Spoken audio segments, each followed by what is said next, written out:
Some of the settings that are available to you on Pear Assessment, I'll just go ahead and run through them. The first one is the test type. You can pick which type you want. I don't typically change it because I don't notice a difference, but you can if you guys decide you want to make a summative assessment or a summative check or etc. The next one is the test instructions. I don't think I've ever turned this one on, but you do, if you have instructions, it can do some, as far as accommodations go, it can kind of work for some of your students. Release scores. I typically have mine set so that it'll grade it, so I let it release the scores. If you know that there's ones that you're going to have to go through and grade, I don't know that I would recommend doing that because kids will freak out if they only got like a 54%. But I would never, unless it's like a homework assignment, I would not release student responses or the correct answers because they will be able to go cheat with that. Evaluation method, totally up to you, but there's all or nothing. You can do partial credit. I have ones where they can get partial, so I set that. Mark is done. I have it set to do it automatically. I never go and do it manually. You can time the test if you want them to be able to finish it within a certain amount of time. And there's little info buttons here too that you can read through if you don't remember all this. You can let them have more attempts at it. I usually just leave it at 1, and then if they need to test, I'll redirect, which I'll show in another video.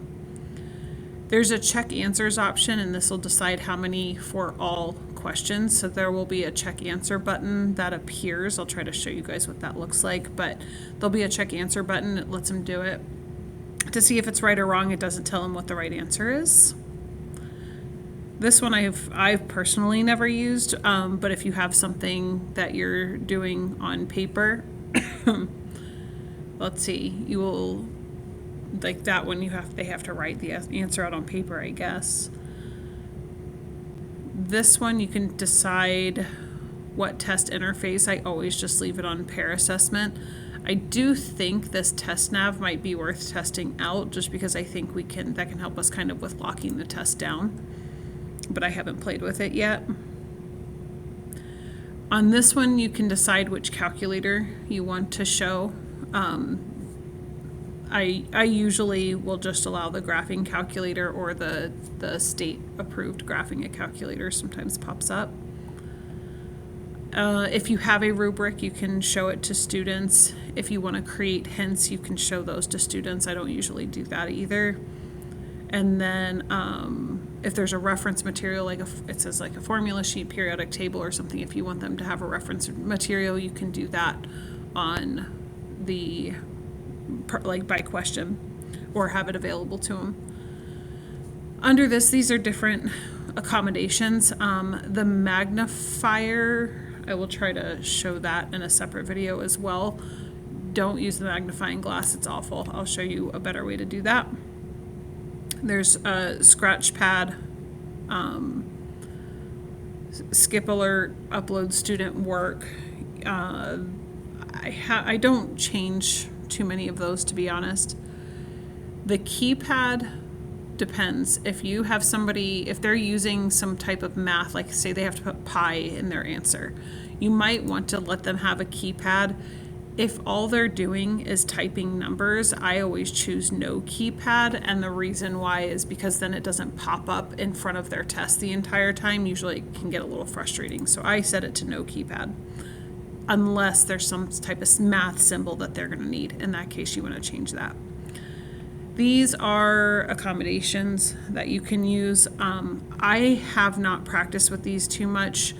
I know I have a couple ELL students this year who I might kind of need to play with this for.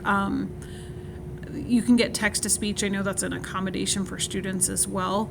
From what I understand, there's also a translator. If you're going to get them to translate it, you also have to write the test in that language as well. So I'm kind of looking at these two this year. I haven't gotten too deep into them, but if you enable them, it allows all students. Disable obviously disables all students. If you do student level, it lets you pick which students get which accommodations. So it depends on the student if they have it accessible to them or not. That can be done in the managed class setting. You can set what accommodations each student gets. For anti-cheating, you can shuffle the questions and answer choices. That one's pretty self-explanatory. Usually for the password, I'll always password protect my tests. I usually do dynamic, static.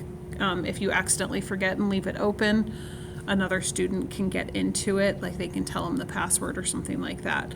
So dynamic just resets it I have it set to 20 minutes, but you can change it to whatever you want. Dynamic will just give you a number, and when you go to open the test, you can see the password. It'll pop up. It's just 6 numbers. Make them complete the test in one sitting. Restrict, so question navigation will make it so that they, will restrict from navigating back to the previous question. So once they've finished a question, they can't go back. This is another one I've tried to play with over the years. I haven't had much success with it, but Safe Exam Browser, like we have TestNav, that's a Safe Exam Browser. Basically, it doesn't allow them to get to other tabs on their test, and I think there's some rules that go along too with being able, what they're able to screenshot. This one I really like. I warn and block them after one alert. So if they close out of their test for any reason, and 99% of the time it's a mistake, but if they close out of their test for any reason, it won't let them back in until they come and tell you. So that's how I've been doing it this year. It's worked really well. There's ways to go back and resume them under the student view.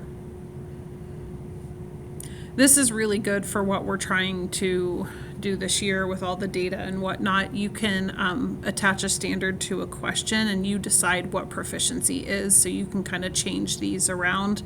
And then you can also see which, this is standards based, but we're probably going to operate more in here, but you could decide what mastery is and proficient, etc.